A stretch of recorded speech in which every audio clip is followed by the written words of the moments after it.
중국의 강력한 반발 속에 어젯밤 낸시 펠로시 미국 하원 의장이 대만 땅을 밟았습니다. 펠로시 의장은 대만 국민에 대한 미국의 연대가 그 어느 때보다 중요하다는 내용의 첫 메시지도 내놨습니다. 펠로시 의장이 탄 전용기가 대만 공역에 들어서자 중국군 전투기가 대만 태협을 통과해서 대만 방향으로 진입하며 무력 시위를 벌이기도 했는데요.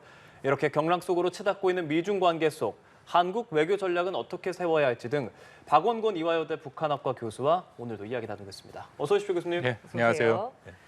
네, 미국 권력 서열 3위 낸시 펠로시 하원 의장 결국 이렇게 대만 땅을 밟았습니다.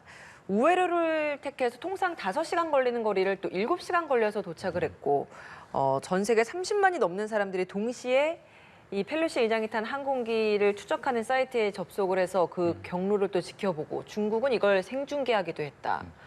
어떻게 보셨습니까? 어저께 이 자리에서 말씀을 드렸는데 지금 오늘 이제 아침에 도착을 했지 않습니까? 어제 밤에 도착을 했죠. 10시 45분. 그러니까 사전에 다 뭐 준비가 됐다라고 이제 확인이 되는 거고요. 그리고 특히 말씀하신 두 가지가 중요한데 항로를 그렇게 돌아갔기 때문에 사실 2시간 이상 더 걸렸다는 거지 않습니까? 남중국해로 바로 가면은 빠른데 그만큼 군사적인 긴장도가 높았다.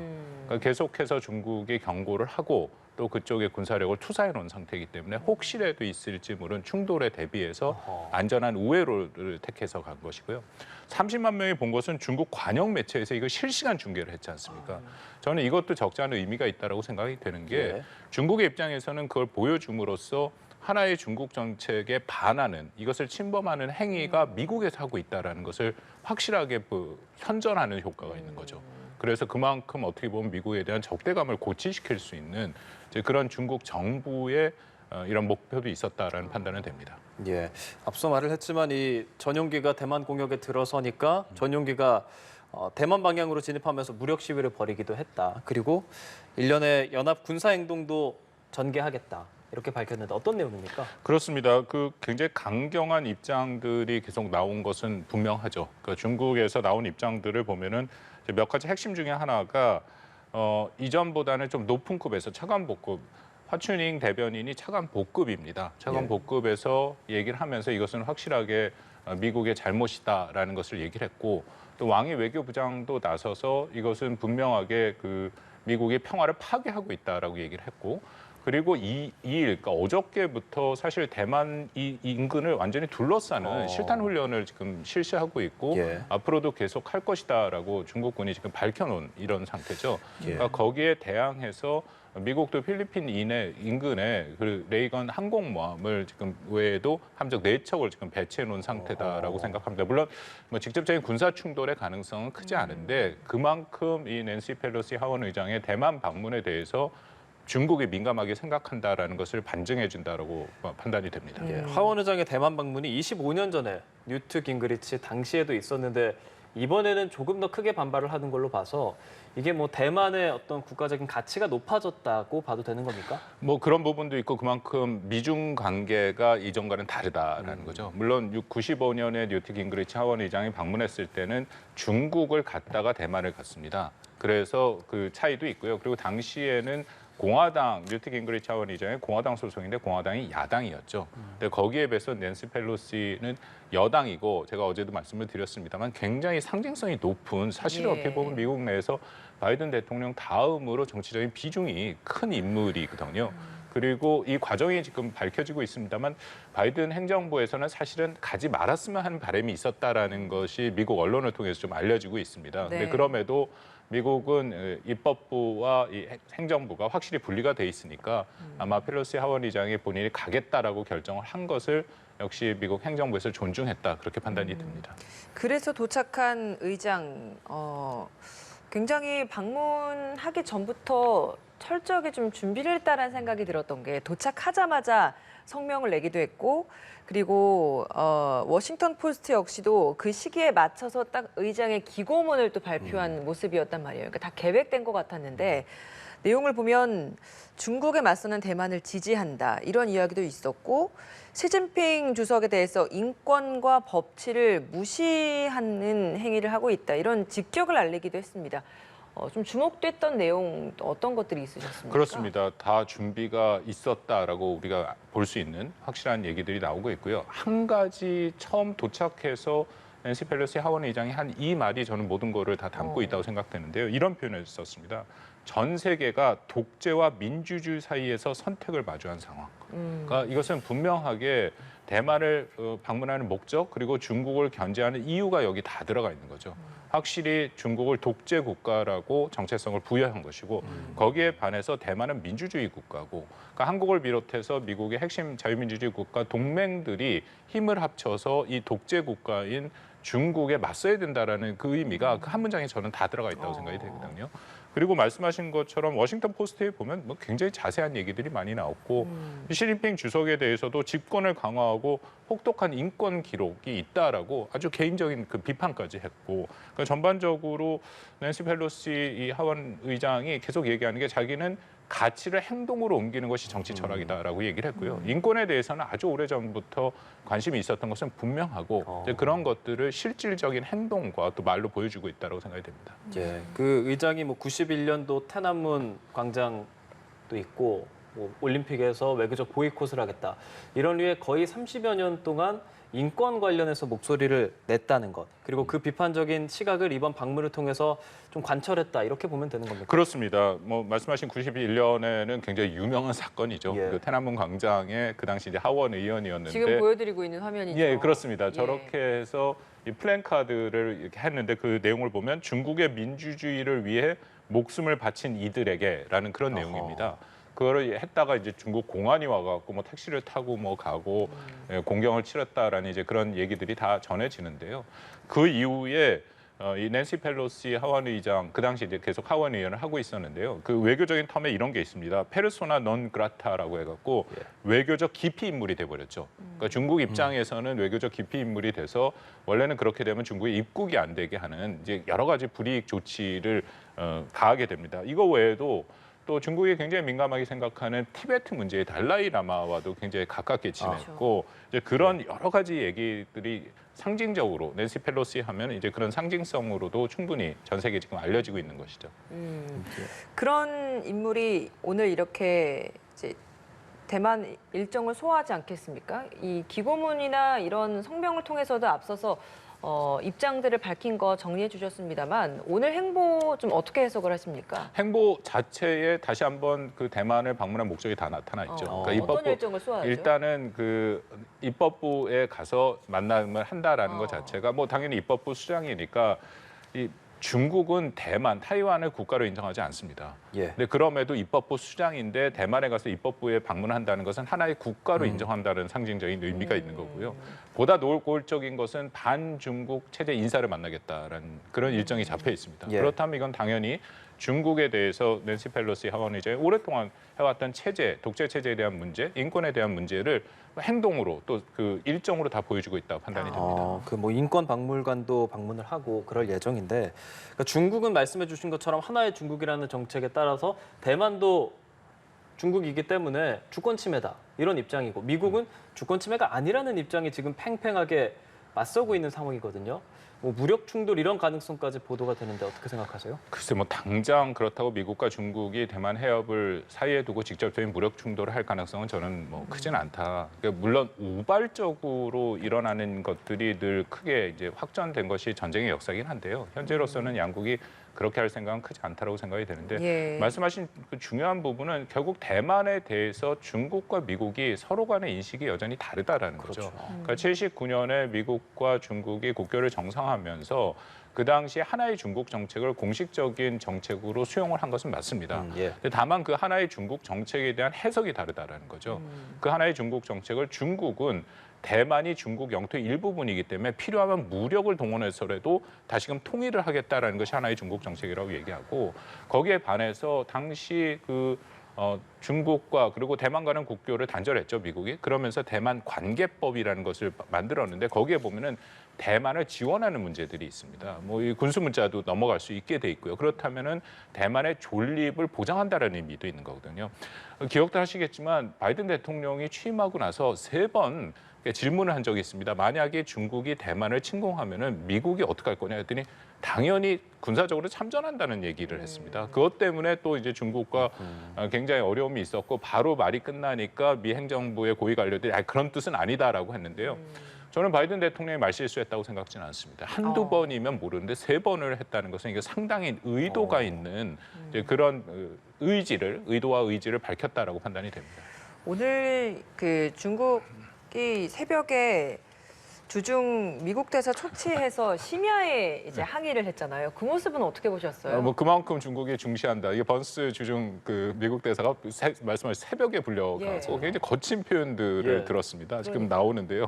저런 식의 얘기들을 하는 거 특히 어저께도 말씀을 드렸는데 불장난을 하면 반드시 불에 타 죽는다. 이것은 자주 나오는 말이에요. 사실 외교적 수사로서는 매우 부적절한 얘기거든요. 이게 중국에서는 그 표현이 있기 때문에 지난 28일 시진핑 주석과 바이든 대통령 때도 저 얘기를 했고 지금 계속 같은 얘기를 하고 있는데 외교적인 수사라는 것은 상대방에 대해서 어떤 군사적인 것을 최소화하고 쓰는 그 표현들이 있는데 거기에는 결코 맞지 않는 표현들이죠. 그 말씀하신 새벽에 초치한 것은 그만큼 중국이 이 문제를 심각하게 보고 있다라는 것. 그리고 또 사실 이걸 통해서 중국 내부적으로도 시진핑 체제가 그만큼 강경하게 미국과 동등한 입장에서 대응을 하고 있다라는 것도 보여주려고 하는 일종의 행위였다라고 판단이 됩니다.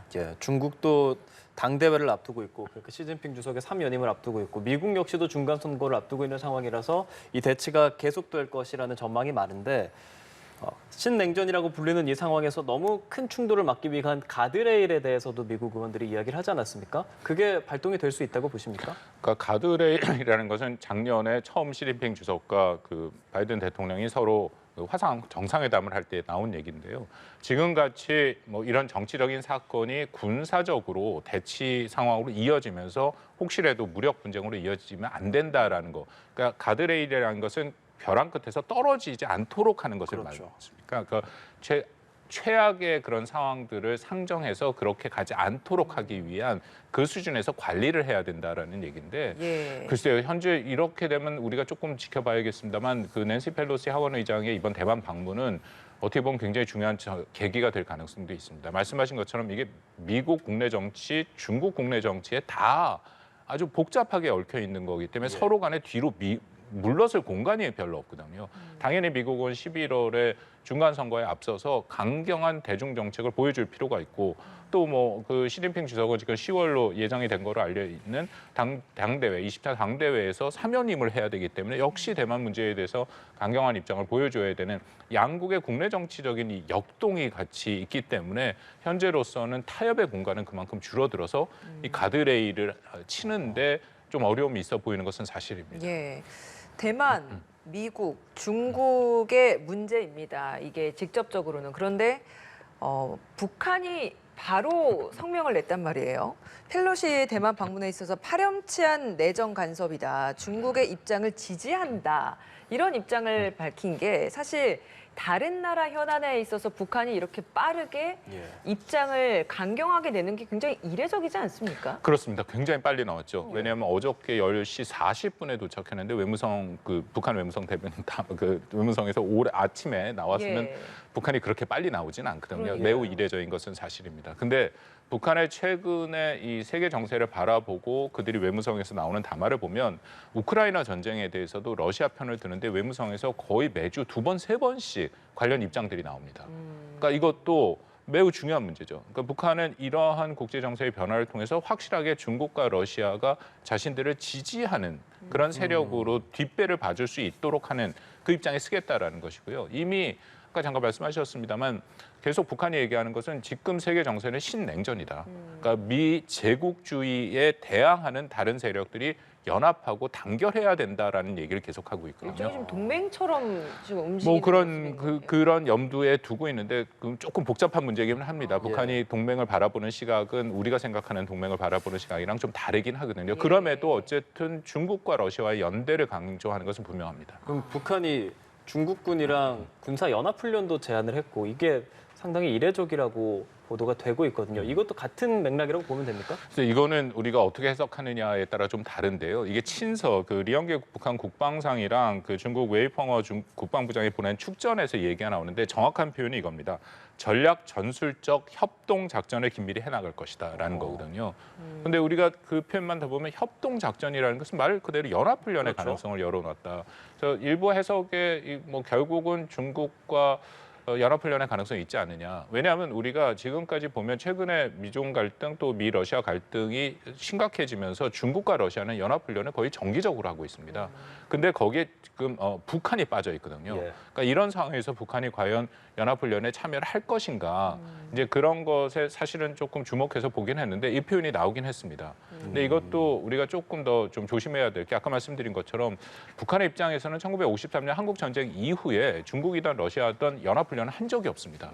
그렇기 때문에 또 자신들이 갖고 있는 이른바 주체와 자주의 사상으로는 연합훈련을 가려면 중국군이 북한에 들어오거나 아니면 북한군이 외부로 나가야 되는데 그런 것 자체가 북한의 입장에서는 그들이 그렇죠. 말한 전통에는 어긋나는 부분들이 있거든요. 그렇기 때문에 조금 더 지켜볼 필요는 있다고 생각이 됩니다. 예.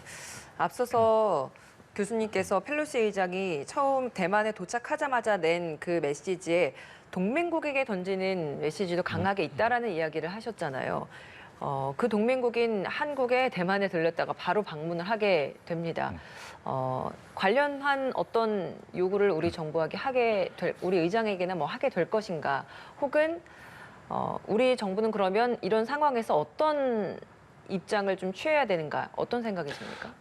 그 낸시 펠로시 하원의장이 이제 오늘 오는 거죠. 그래서 김진표 국회의장이랑 회담을 하게 되는데 이미 그 자신의 아시아 방문 때 봤던 목적들이 있습니다. 그 목적들을 제가 조금 정리해서 말씀드리면은 가장 핵심은 결국 미중 간의 갈등에서 방문하는 국가를 대만을 포함해서 보면 자유민주주의 국가들이거든요. 그렇기 때문에 연대를 강화해야 된다라는 얘기가 그게 핵심 목표 중에 하나입니다. 그러니까 네. 당연히 그와 관련된 얘기가 나올 수 있고 또 바로 대만을 거쳐서 오는 거기 때문에 당연히 그 연장선상에서 중국에 대한 어떤 문제 제기를 할 가능성은 있다라고 보는 게 맞고요.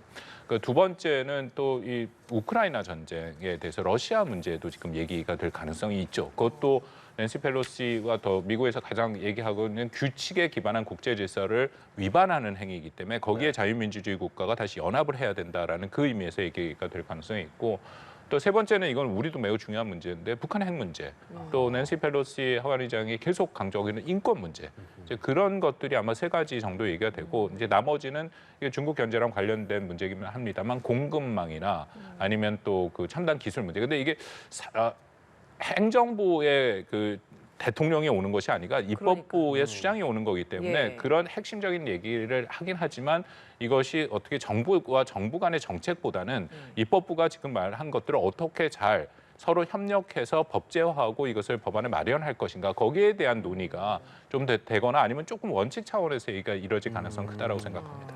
우리나라는 사실 중국과 미국 사이에서 균형 외교를 상당히 어렵게 열심히 노력을 하고 있는 상황이지 않습니까? 치포라고 해서 미국이 한국, 일본, 대만 같이 반도체 관련 협력을 하자 제안을 했다고 이제 박지원 외교부 장관이 밝혔는데 대만과 경제 협력이라는 것은 대만을 실질적인 국가로 인정하는 것이고 중국은 반대하는 입장입니다. 이렇게 우리도 좀 혼란스러운 상황에서 지금 미중 갈등이 더 심각해지고 이번에 또 어떤 입장문을 낼지 우리에게 어떤 말을 할지도 주목이 되는데 미국과 중국의 관계가 나빠진다면 우리에게도 뭐 경제적으로나 상당히 부정적인 영향이 있지 않을까 싶습니다.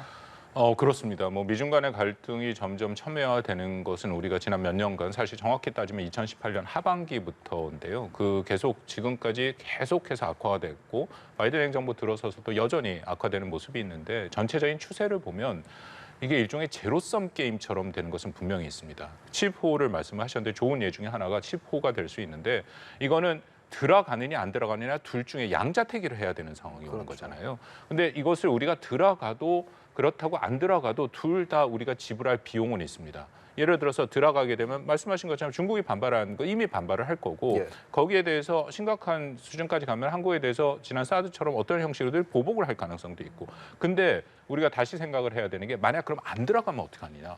이건 우리한테 더 큰 심각한 문제가 생기는 거죠. 왜냐하면 반도체라는 것이 우리 산업의 경쟁력을 갖고 있고 세계를 우리가 선도하고 있는 첨단 산업 중에 하나인데 그렇게 되면 한국이 배제된 상태에서 일본과 대만, 미국이 이것을 끌어간다면 우리가 이 산업 경쟁력을 잃게 될 가능성이 매우 높다. 왜냐하면 이 4개국 안에서의 분배가 다 이루어지고 있지 않습니까? 그렇죠. 예를 들어서 소재라든지 부품이라든지 다 국가별로 나뉘어 있고 또 미국이 여기에 대해서 새롭게 투자를 하고 있는 이런 상황에서 한국이 빠지는 것. 그러니까 제가 말씀드리는데 앞으로 미중 간의 갈등은 상당 기간 지속이 될 수밖에 없다.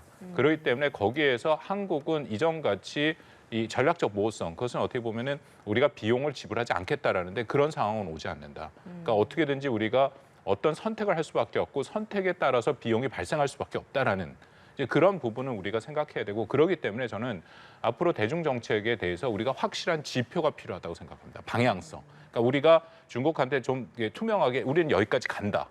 그러니까 그것이 어떨 때는 중국이 굉장히 불편하더라도 우리가 여기까지 간다라는 것을 보여주고 그것을 꾸준하게 갈 때 중국도 거기서 적응을 할 수 있는 것이고요. 때로는 우리가 필요한 비용을 지불해야 되는 상황이 올 수도 있는 거죠. 사안별로 움직이는 것은 매우 위험합니다. 그렇기 때문에.